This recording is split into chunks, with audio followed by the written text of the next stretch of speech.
हाय guys, मैं हूं Parmeshwari Painkra. Welcome to my YouTube channel Painkra LLB में आपका स्वागत है। प्लीज मेरे वीडियो को देखने के साथ साथ लाइक शेयर एवं सब्सक्राइब जरूर करिए। आइए हम चर्चा करते हैं दहेज लेना और दहेज देना कानूनन अपराध है, इसके बारे में हम चर्चा करेंगे। दहेज कानून अर्थात डावरी प्रोहिबिशन एक्ट 1961 कहते हैं। इसे हिंदी में दहेज प्रतिषेध अधिनियम 1961 कहते हैं। यह अधिनियम 1 जुलाई 1961 से संपूर्ण भारत में लागू हुआ है, सिवाय जम्मू कश्मीर को छोड़कर। दहेज प्रतिषेध अधिनियम 1961 की धारा 1 में संक्षिप्त नाम, विस्तार और प्रारंभ दिया गया है। संक्षिप्त नाम दहेज प्रतिषेध अधिनियम 1961 है। डाउरी एक्ट की धारा 2 में दहेज को परिभाषित किया गया है, अर्थात दहेज से अभिप्राय ऐसी कोई संपत्ति या मूल्यवान प्रतिभूति है जो विवाह के एक पक्षकार द्वारा, जो विवाह के समय या विवाह के पश्चात विवाह के एक पक्षकार द्वारा दूसरे पक्षकार को दी जाती है, या विवाह के किसी भी पक्षकार के माता पिता द्वारा प्रत्यक्षतः या अप्रत्यक्ष रूप से दी जाती है, उसे दहेज कहते हैं। दहेज शब्द अरबी भाषा से लिया गया है, जिसे जहेज कहा जाता है। दहेज देना, दहेज मांगना इस कानून में अपराध है। और दहेज के संबंध में विज्ञापन देना भी अपराध है। जैसे कि कोई मेरे बेटी से शादी करेगा तो इतना पैसा मैं दूंगा, या इतना रकम दूंगा, या इतना करोड़ रुपये दूंगा, ऐसा करके विज्ञापन दिया जाता है, तो वह भी दहेज प्रतिषेध अधिनियम की कानून के अंतर्गत दंडनीय अपराध है। चाहे या कोई राजा भी अपनी बेटी को शादी करने के लिए विज्ञापन देता है कि मैं इतना जमीन आपको दूंगा, मेरे बेटी को शादी करोगे, तो ऐसा विज्ञापन दिया जाता है, तो वह दंडनीय अपराध है।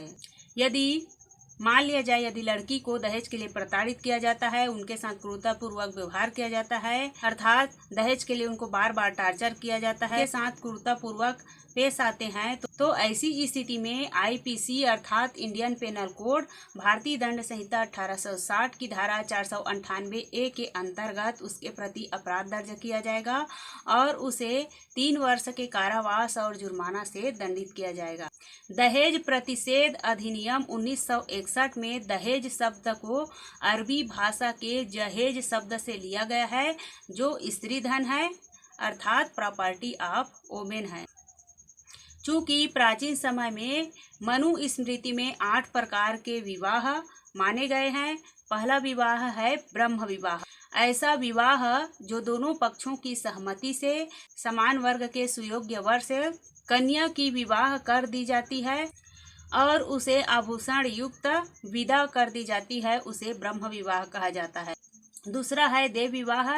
ऐसा विवाह सेवा कार्य अर्थात किसी धार्मिक अनुष्ठान के मूल्य के रूप में कन्या को दान में दे दिया जाता है, उसे देव विवाह कहते हैं। आर्ष विवाह अर्थात ऐसा विवाह जिसमें कन्या पक्ष द्वारा कन्या के मूल्य देकर अर्थात गौदान देकर विवाह किया जाता है, उसे आर्ष विवाह कहा जाता है। चौथा है प्रजापत्य विवाह, जिसमें कन्या की सहमति के बिना उसका विवाह अभिजात्य वर्ग के व्यक्ति से कर दिया जाता है, उसे प्रजापत्य विवाह कहते हैं।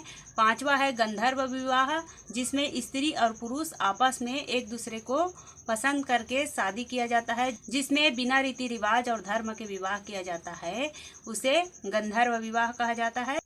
छठवां है असुर विवाह। ऐसा विवाह जिसमें कन्या को खरीद कर विवाह किया जाता है, उसे असुर विवाह कहा जाता है। सातवां है राक्षस विवाह, जिसमें कन्या की सहमति के बिना उसका अपहरण करके उनके साथ जबरदस्ती विवाह किया जाता है, उसे राक्षस विवाह कहा जाता है। आठवां है पिशाच, जिसमें कन्या की मदहोशी, गहन निद्रा, मानसिक दुर्बलता, बेहोश और अक्षमता का लाभ उठाकर उसके साथ जबरदस्ती शारीरिक संबंध बनाया जाता है, उसके बाद उनके साथ विवाह किया जाता है, उसे पिशाच विवाह कहा जाता है। इसमें ब्रह्म विवाह को सबसे श्रेष्ठ माना गया है। अब धीरे धीरे विवाह में प्रतिभूति अर्थात दहेज देते गए हैं। अब दहेज का रूप धीरे धीरे कुप्रथा का रूप ले लिया है, जिसके कारण महिलाओं का लगातार शोषण होते आ रहा है।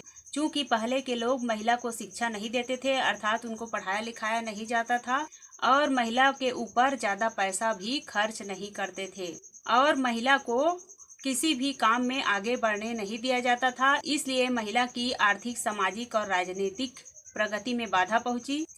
इसलिए महिलाओं पर अत्याचार बढ़ते गई। इसलिए सरकार द्वारा इस दहेज के कुप्रथा को रोकने के लिए दहेज प्रतिषेध अधिनियम 1961 बनाया गया है, जो 1 जुलाई 1961 से संपूर्ण भारत में लागू है, सिवाय जम्मू कश्मीर के। इसमें 10 धाराएं हैं। धारा 1 में संक्षिप्त नाम, विस्तार और प्रारंभ है, और धारा 2 में दहेज को परिभाषित किया गया है, अर्थात दहेज से कोई ऐसी संपत्ति या प्रतिभूति है जो विवाह के समय या विवाह के पश्चात एक पक्षकार द्वारा दूसरे पक्षकार को दी जाती है। धारा 3 में लेने देने का दंड, अर्थात दहेज मांगना और दहेज देना अपराध है, अर्थात एक पक्ष द्वारा दूसरे पक्ष से दहेज की मांग करते हैं या करार करते हैं तो उसके लिए दंड का प्रावधान धारा 3 में किया गया है, जिसमें 5 वर्ष के कारावास और 15,000 रुपये जुर्माना है या दहेज के मूल्य तक जुर्माना दिया जा सकता है। धारा 4 है दहेज की मांग के लिए दंड, अर्थात दहेज मांगा जाता है उसके लिए दंड धारा 4 में है, जिसमें न्यूनतम 6 माह तक और अधिकतम 2 वर्ष के कारावास और 10,000 जुर्माना से दंडनीय है। धारा 4A में विज्ञापन पर पाबंदी किया गया है, अर्थात किसी व्यक्ति द्वारा मेरी बेटी को शादी कर लो और इतना पैसा दूंगा करके विज्ञापन दिया जाता है तो उसमें उसके ऊपर धारा 4A के अंतर्गत उसे दंडित किया जाएगा। धारा 5 में दहेज लेने और दहेज देने के करार को शून्य माना गया है। धारा 6 दहेज का पत्नी या वारिसों के फायदों के लिए प्रावधानित किया गया है। धारा 7 है अपराधों को संज्ञान में लेना, अर्थात अपराधों को संज्ञान में लेकर सुनवाई किया जाता है और यह सुनवाई प्रथम श्रेणी न्यायिक मजिस्ट्रेट फर्स्ट क्लास और यदि मेट्रोपॉलिटन सिटी है तो महानगर मजिस्ट्रेट के पास सुनवाई किया जाता है। धारा 8 है अपराधों का संज्ञेय होना, अजमानती और असमनीय है। धारा 8A। धारा 8 में बर्डन ऑफ प्रूफ, अर्थात सबूत के भार के बारे में बताया गया है, अर्थात साबित करने का भार साक्ष्य अधिनियम 1872 की धारा 101 के अंतर्गत अभियोजन पर होगा कि उनके साथ ये घटना घटी है जो सही है और उसे साबित करना होगा। लेकिन धारा 8A ये कहती है कि महिला पक्ष दहेज मांगने का आरोप लगाया है तो महिला पक्ष को साबित करने का भार नहीं होगा, लेकिन पुरुष पक्ष को साबित करना होगा कि उसने दहेज की मांग नहीं की है। धारा 9 में नियम बनाने की शक्ति है।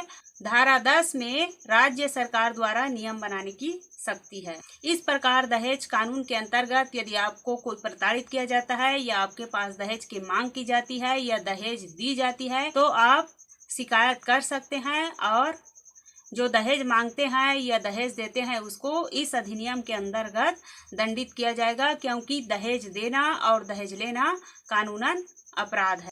इस प्रकार मैं आप लोगों को दहेज प्रतिषेध अधिनियम 1961 के बारे में बता दी हूँ। प्लीज़ मेरी वीडियो पसंद आए तो लाइक शेयर एवं सब्सक्राइब जरूर करिएगा। Thanks for watching this videos. नमस्कार।